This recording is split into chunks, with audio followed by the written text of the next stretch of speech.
धन्यवाद सभापति महोदया। मैं माननीय प्रधानमंत्री जी को, स्पीकर साहब को और माननीय स्वास्थ्य मंत्री जी को धन्यवाद देना चाहता हूं कि उन्होंने कोरोना जैसे सीरियस विषय पर पूरे देश का ध्यान आकृष्ट करने के लिए संसद में इसकी चर्चा प्रारंभ की। मैं अपना भाषण शुरू करने के पहले उन लोगों को श्रद्धांजलि देना चाहता हूं और उनके प्रति मैं संवेदना व्यक्त करना चाहता हूं, जिन्होंने अपने बेटे को, जिन्होंने अपनी बेटी को, जिन्होंने अपने माँ को, जिन्होंने अपने पिता को, जिन्होंने अपने पत्नी को, जिन्होंने अपने भाई को, जिन्होंने अपने दादा को, दादी को, नाना को, नानी को खोया है। उन सबों के प्रति मेरी गहरी संवेदना है और पूरा देश और खासकर ये संसद उनके इस दुख की घड़ी में उनके साथ खड़ा है। दूसरा, मैं बधाई देना चाहता हूं जितने डॉक्टर हैं, नर्स हैं, आशा वर्कर हैं, सहिया हैं, जितने फ्रंट लाइन वर्कर हैं, जितने संगठन के लोग हैं, सारे पॉलिटिकल पार्टी के जो कार्यकर्ता हैं, जिन्होंने इस घड़ी में अपने जान की नहीं परवाह करके उन्होंने जान बचाने का काम किया।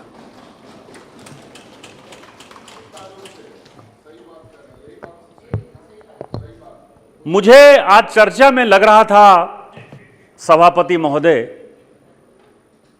कि चर्चा एक संवेदना के साथ शुरू होगी, क्योंकि स्पीकर साहब ने जब यह चर्चा प्रारंभ करने की बात आई तो उन्होंने कहा कि आज चर्चा का स्तर भी होना चाहिए ऊपर और सांसदों को बताना चाहिए कि सांसदों ने या राजनीतिक दल ने इस कोरोना क्राइसिस में, इस तरह की क्राइसिस 100-150 साल के बाद जो है पूरी दुनिया देख रही है, उसके बारे में क्या किया, यह बताना चाहिए था। हम पूरे वेद पुराण में सुनते रहे कि अयं निजः परो वेत्ति गणना लघु चेत साम उदार चरिता नाम तुंग वसुधैव कुटुंबकम, और यही हम अपने बच्चों को पढ़ाते रहे और यहां पार्लियामेंट में भी कई एक जगह वो लिखा हुआ दिखता है। पहली बार ये 100-150 साल बाद पूरी दुनिया में वो श्लोक झूठा साबित हुआ। बेटे की लाश को पिता ले जाने को तैयार नहीं था, अपने दोस्तों को जलाने के लिए कोई घाट पर जाने को तैयार नहीं था। कोरोना का कोई पेशेंट यदि घर में था तो उससे कोई मिलने को तैयार नहीं था।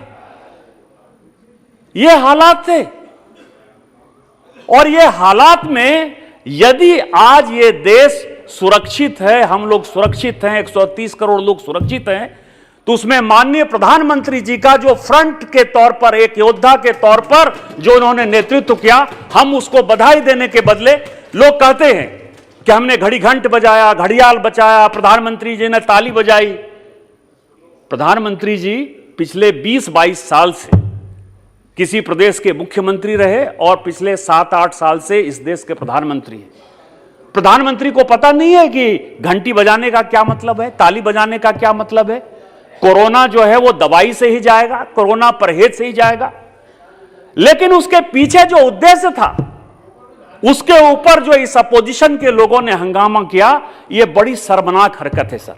ताली बजाने का मतलब होता है कि पूरा देश, चाहे किसी भी दल का हो, पार्टी का हो, हिंदू हो, मुसलमान हो, सिख हो, ईसाई हो, वो सभी फ्रंट लाइन वर्कर के साथ है खड़ा और कोरोना के जितने पेशेंट को बचाने के लिए जितनी संवेदना चाहिए वो संवेदना के साथ खड़ा है।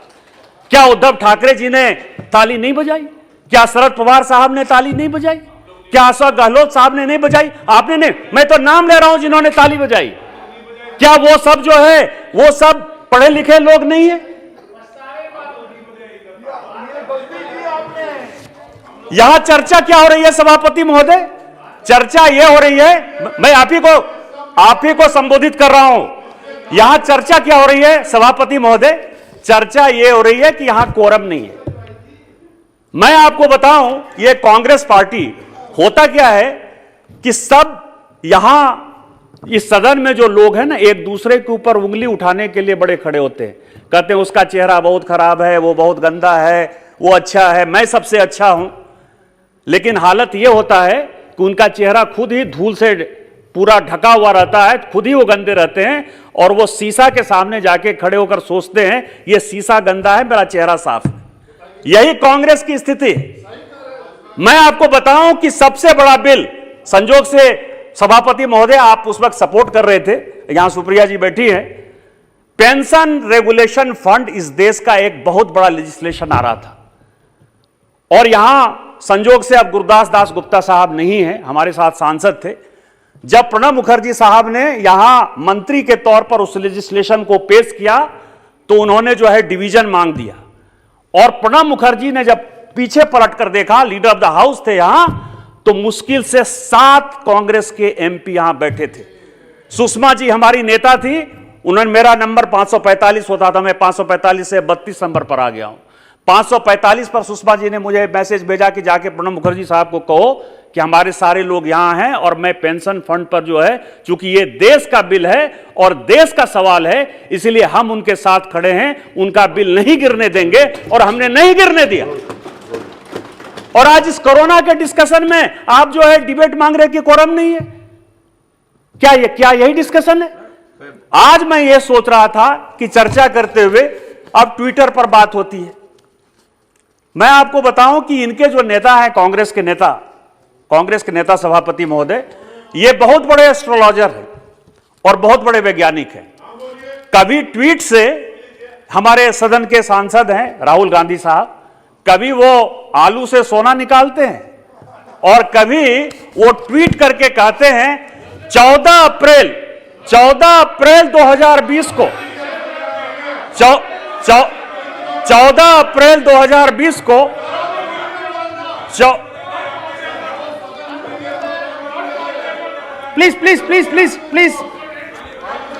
Please take your seat.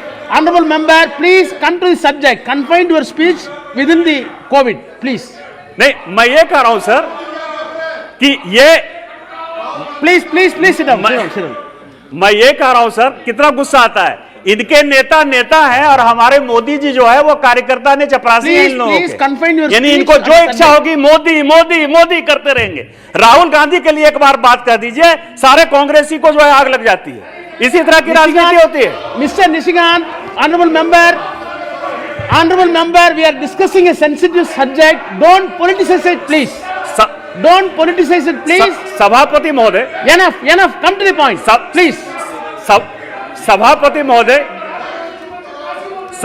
महोदय, मैं ये कह रहा हूं कि ये जो state, please, the entire nation is watching us. We are discussing a very sensible subject.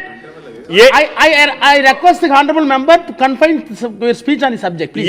ये जो स्वास्थ्य है सभापति महोदय, ये स्वास्थ्य कंप्लीट स्टेट का सब्जेक्ट है। केंद्र सरकार उसको मदद करती है। आज राज्य सरकार, यहां क्या चर्चा हुई कि फोटो यदि आपका छपता है, ये अमोल जी ने कहा, एनसीपी की नेता ने कहा कि फोटो यदि छपता है तो डेथ सर्टिफिकेट के बारे में भी जानकारी होनी चाहिए। डेथ सर्टिफिकेट और बर्थ सर्टिफिकेट, ये पूरी दुनिया जानती है, पूरा देश जानता है सर कि वो स्टेट का काम है, वो म्युनिसिपल कॉर्पोरेशन का काम है, पंचायत का काम है। क्या स्टेट का काम भी मोदी जी ही करेंगे? पंचायत का काम भी मोदी जी ही करेंगे? किस तरह की चर्चा आप कर रहे हो? आपको यदि ऑक्सीजन की कमी से कोई लोग नहीं मरे, यदि इस तरह का स्टेटमेंट आ रहा है, तो क्या वेस्ट बंगाल में हमारी सरकार है, उड़ीसा में हमारी सरकार है, तमिलनाडु में हमारी सरकार है, आंध्रा में हमारी सरकार है, महाराष्ट्र में हमारी सरकार है, तेलंगाना में हमारी सरकार है, केरल में हमारी सरकार है? आप अपनी सरकार का डाटा केंद्र को देने को तैयार नहीं होते हो। आप कहते हो कि ऑक्सीजन से कोई मौत नहीं हुआ, आप कहते हो कि हम अब डेथ सर्टिफिकेट नहीं देंगे, कोरोना से डेथ नहीं हुई, और आप उसके बाद कहते हो कि आपने कंपनसेशन क्यों नहीं दिया? मैं केवल यह कह रहा हूं कि केवल डिबेट के लिए डिबेट करने का कोई फायदा नहीं है। आज जो मैं कहना चाहता हूं कि जब यह कोरोना की लड़ाई स्टार्ट हुई और माननीय प्रधानमंत्री जी ने जब इसको नेतृत्व करना स्टार्ट किया तो जितना मीटिंग उन्होंने किया होगा मुख्यमंत्री के साथ, मंत्री के साथ, अधिकारियों के साथ, मुझे तो याद नहीं है कि पिछले 50-60 साल में किसी प्रधानमंत्री ने किसी विषय पर इतनी मीटिंग की हो। और जब मीटिंग करते हैं तो मैं आपको बताऊं कि मेरा मुख्यमंत्री, मेरे झारखंड के मुख्यमंत्री हेमंत सोरेन कहते हैं कि उन्होंने अपने मन की बात कह दी, हमारे तो दिल की बात ही नहीं सुनी। क्या इस तरह का जो है मुख्यमंत्री और प्रधानमंत्री का संबंध हो सकता है? लेकिन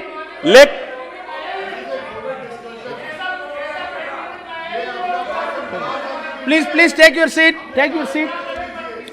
मैं Please address the chair. Please. जब ये कोरोना आया, मैं ये कह रहा हूं कि जो स्पीकर साहब ने कहा मैं उसी को रिपीट कर रहा हूं। सभापति महोदय, मेरे खुद के लोकसभा के लगभग 70-80 हजार लोग पूरे देश भर में फंसे हुए थे और यह देश को जानने का विषय है कि हम लोग चाहे किसी भी दल में हो, किसी भी विचारधारा में हो, किसी भी जाति में हो, किसी भी वर्ग में हो, किसी भी संप्रदाय में हो, सबों ने एक दूसरे का मदद किया। इसीलिए कोरोना की लड़ाई में यह देश आज इतना सक्सेसफुल है। 130 करोड़ का देश केवल 8,000, 10,000, 11,000 यदि हम ला पाए हैं तो उसमें हमारे वैज्ञानिक का बहुत बड़ा योगदान है, जिसने कि कोवैक्सीन जैसा हमको वैक्सीन दे दिया। माननीय प्रधानमंत्री जी जिन्होंने कि फ्रंट से लीड किया, और मनसुख भाई मंडाविया जो स्वास्थ्य मंत्री हैं, इन्होंने फर्टिलाइजर, केमिकल और फर्टिलाइजर मंत्री के तौर पर एक बहुत बड़ा योगदान किया। उसके साथ साथ जो राज्य सरकारें थी और जो सांसद थे, जैसे मैं, यदि इस सदन में 543 लोग हैं, कई एक लोगों का मैं नाम लेना चाहूंगा कि जिन्होंने मुझे व्यक्तिगत तौर पर मेरे क्षेत्र के लोगों को मदद की, और शायद मैं उस ऋण को नहीं चुका पाऊंगा। यहां सुप्रिया सूले जी बैठी हुई हैं, डीएमके की कनी मोजी जी हैं, मैं नागेश्वर राव जो है वाईएसआर पार्टी के हैं, कैप्टन अमरिंदर सिंह अब पंजाब के मुख्यमंत्री नहीं है, अशोक गहलोत जी अभी भी राजस्थान के मुख्यमंत्री हैं।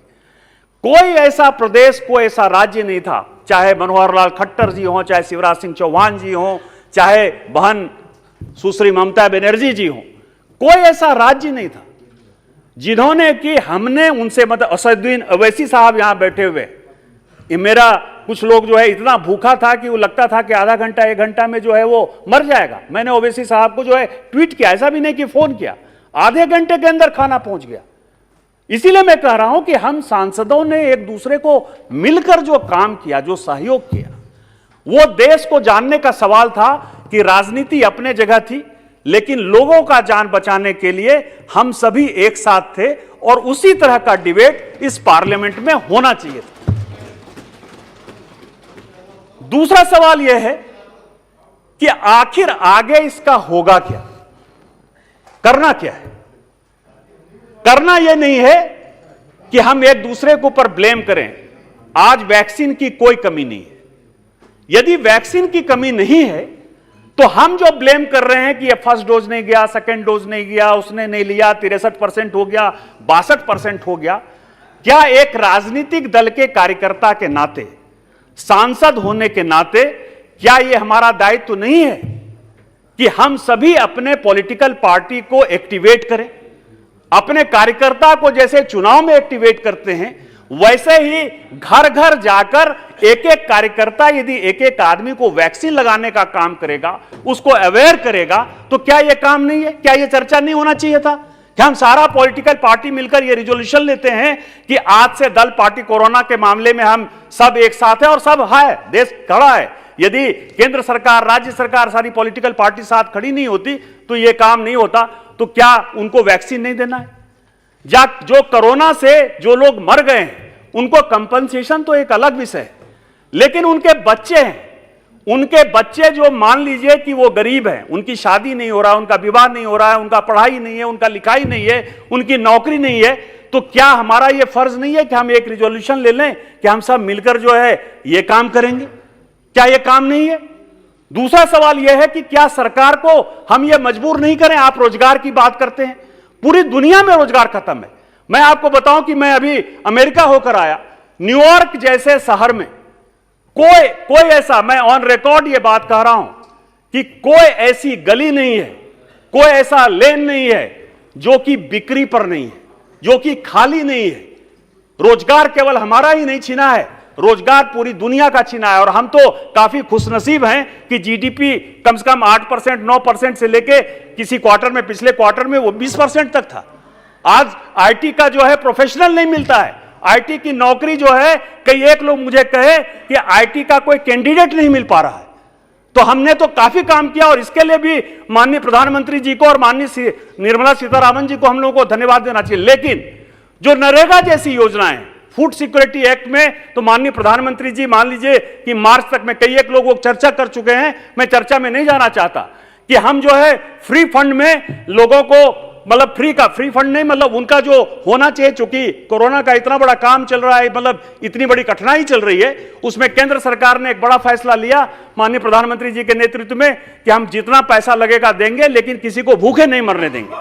लेकिन जो माइग्रेंट वर्कर चले गए, जो रोजगार का सवाल है, तो क्या हम रूजवेल्ट की थ्योरी, रूजवेल्ट ट्री थ्योरी एक बहुत अच्छा यूसीसी चलाया 1933 में, जब अमेरिका में काफी बड़ा डिप्रेशन आ गया, और डिप्रेशन आने के बाद जो वर्कर थे उनको कोई काम नहीं मिल रहा था, तो आप जो मनरेगा जैसी योजनाएं चला रहे हैं, और जिसमें कि 70,000 करोड़ से लेके 1 लाख करोड़ तक भारत सरकार लगातार पैसा दे रही है, तो क्या हम उसका उपयोग एक बड़े इंफ्रास्ट्रक्चर के लिए नहीं कर सकते हैं? क्या पार्क नहीं बना सकते हैं? क्या ट्री का प्लांटेशन नहीं कर सकते हैं? क्योंकि इस कोरोना में समझ में आया कि अपनी प्रकृति को बचाना सबसे ज्यादा जरूरी है, अपनी इम्यूनिटी को डेवलप करना सबसे ज्यादा जरूरी है। क्या हम सभी मिलकर आज ये नहीं ले सकते हैं, वचन नहीं ले सकते हैं? और सारी पॉलिटिकल पार्टी को खड़ा होना चाहिए कि नरेगा का काम जितना था 12 साल 14 साल में हो गया। सबों को पता है कि उसमें करप्शन बहुत ज्यादा है। मिट्टी का काम करते करते एक ही मिट्टी का काम 4-4 बार 5-5 बार हो रहा है।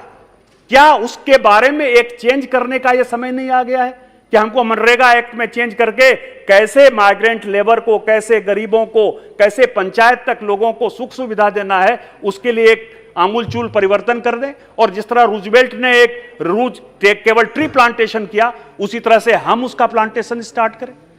तीसरा है कि एमएसएमई सेक्टर में राज्य और केंद्र का, बस 2 मिनट में मैं खत्म करूंगा सर, राज्य और केंद्र का जो सहयोग है, संबंध है, उनसे बात करना चाहिए कि जिस तरह से ये पेट्रोल और डीजल में राज्य जो है ज्यादा पैसा लेता है और किसी तरह वो जीएसटी में नहीं आता है, तो क्या आज समय नहीं आ गया है कि यदि हमको महंगाई कम करना है, इन्फ्लेशन कम करना है, लोगों को यदि सुविधा देना है, तो क्या सारे पॉलिटिकल पार्टी का रिप्रेजेंटेशन यहां है? और कोर्ट लगातार कह रही है, कोर्ट हस्तक्षेप कर रही है, जनता मर रही है, केंद्र कम पैसा ले रहा है और राज्य सरकारें ज्यादा पैसा ले रही हैं, तो क्या यह समय नहीं आया गया है कि पेट्रोल और डीजल का जो है उसको जीएसटी के अंदर ले आएं, और जिससे कि हम महंगाई कंट्रोल कर पाएं, आम जनता को हम राहत दे पाएं?